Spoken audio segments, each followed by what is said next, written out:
everyone. Today I'm making a Mexican casserole in my Instant Pot. And this is a very good vegan cookbook by Barb Music. I like it. It's got great clean ingredients.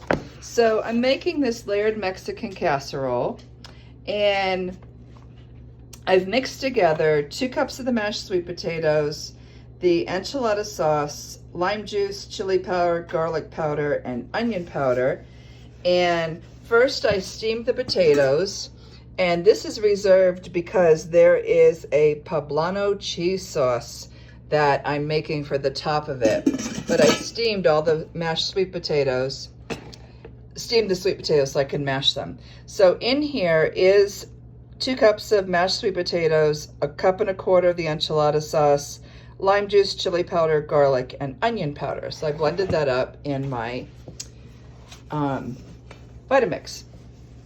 And then in here, I mixed up the can of black beans, diced tomatoes, green chilies, scallions, corn, and the recipe called for making the enchilada sauce. I've been a bit busy, and I usually get an organic one at one of my grocery stores that's red. They were out of it, so I got the green chili sauce, which is actually my favorite, and I was a little worried it would make a funky color, but I think that's just fine.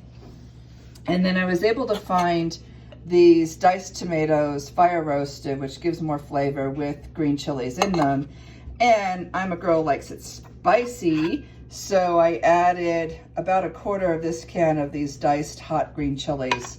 So the only thing the recipe didn't call for that I just had a little left over and wanted to use up was a little bit of Trader Joe's groundless beef.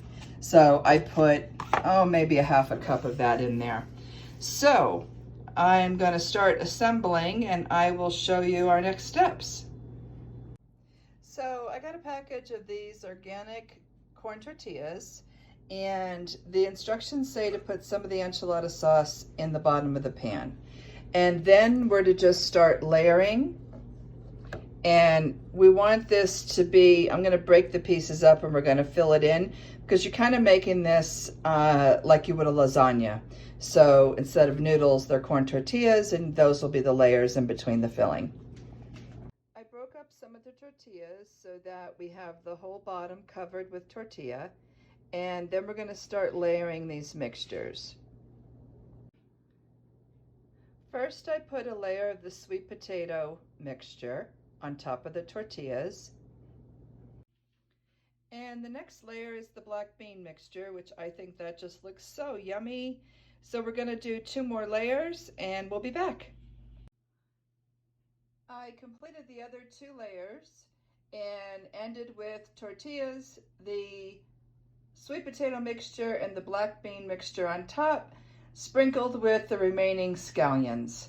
And now we're going to put it in our Instapot to cook.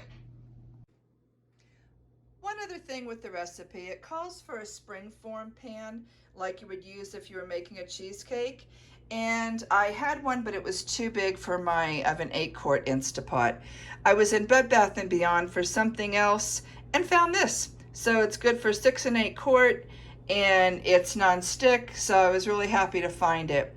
The next step says to cover the casserole with aluminum foil, and I spray it with just a little bit of coconut oil spray. And a tip, anytime you want something not to stick, especially if you can get away with not using oil, if you crinkle the foil up so you get all these indentations in it, and then you kind of smooth it back out, it goes great distances to make your food not stick. So now I'm going to cover this, and then we're going to put it in the Instapot. And what I've done is it called for 1/2 cup of water. So the water I put in here, and this is the rack that comes with the Instapot, and it has little feet on it. So it's going to keep the casserole raised out of the water. And we're going to put that in here, and I'll show you the next step. Okay, so I lowered the casserole dish into the Instapot, and it says to put the lid on in the sealing position. You know it's sealed when you get that sound. And then this is the pressure release area. And you can see it says press to vent and turn to stop. Right now it is at the sealed position. So we're gonna leave that there and we're gonna do the next setting. Directions say now to, using the manual function, set the cooker to high pressure for 8 minutes, 7 minutes at sea level. I'm not at sea level. So we're gonna press pressure cook and we're gonna put the minutes up to 8, that's called for.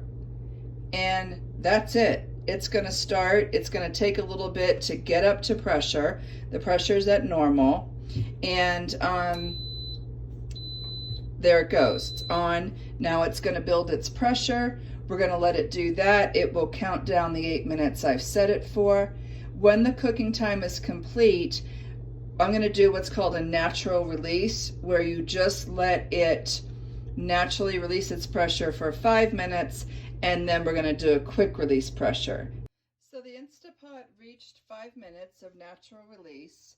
And now what I'm gonna do is release the rest of the pressure. So you just hold this down until this drops completely, then you know all the pressure is released and it's safe to open the lid. And we're good. A nice feature about the Instapot, so now you just go ahead and open it. A nice feature is there is a lid rest built right into the side here. So that notch and the lid will fit right there. So it's really nice. So now I'm going to lift this out. Now I'm going to make this Poblano cheese sauce the recipe calls for. I already steamed my sweet potato for the recipe for the casserole. So that's already ready to go. And it says 1 cup of raw cashews soaked in water overnight, rinsed and drained well, in soaking it in 1 cup of water. I did not do that. A fast way to do that is you soak them in hot water for 5 or 10 minutes, drain them, and they're just great. So that's what they look like in the Vitamix now that I've already soaked them. So I'm going to add in the plant milk, the nutritional yeast, apple cider vinegar, salt, garlic, and pepper, and the poblanos, and blend that all together. I have here, I get at my local farmer's market when they roast the peppers, and I have this really big one that I take them home and freeze them, and then I just defrost as needed. So that's going to be really good with that charred roasted flavor. So in the Vitamix, we now have all the ingredients it called for the first step, and we're going to blend this up. Now that the cashew mixture is blended, the recipe says to add in the sweet potatoes that are cooked. So we're going to add those in, and we're going to blend it the rest of the way. Our cheese mixture is finished. I had added the sweet potatoes, just blended it through, and it's a nice creamy consistency, and it tastes delicious. So this will go on top when I'm ready to serve. You do want to heat this. So this has been cooling quite a while, more than the 5 minutes it said, because I wasn't going to eat it right away. And full disclosure, I'm a little worried this is just gonna fall flat when I let it go, but I guess we'll see. So you release the spring pan. Oh my goodness. And then pull this up. Oh my goodness. Looks pretty good. So we should have a good bit of layers once I cut into that. And I'm quite happy that that held together really well. Our Mexican casserole sliced beautifully. You can see the lovely layers of tortilla in between. I've plated it up, added that marvelous cheese sauce, and I'm about to dig in. I am very hungry from cooking. It just has smelled delicious. I wish you could smell it. So I hope you try it. I hope you enjoy. Let me know in the comments below. Take good care, be well, eat healthy. Thanks everyone. Enjoy.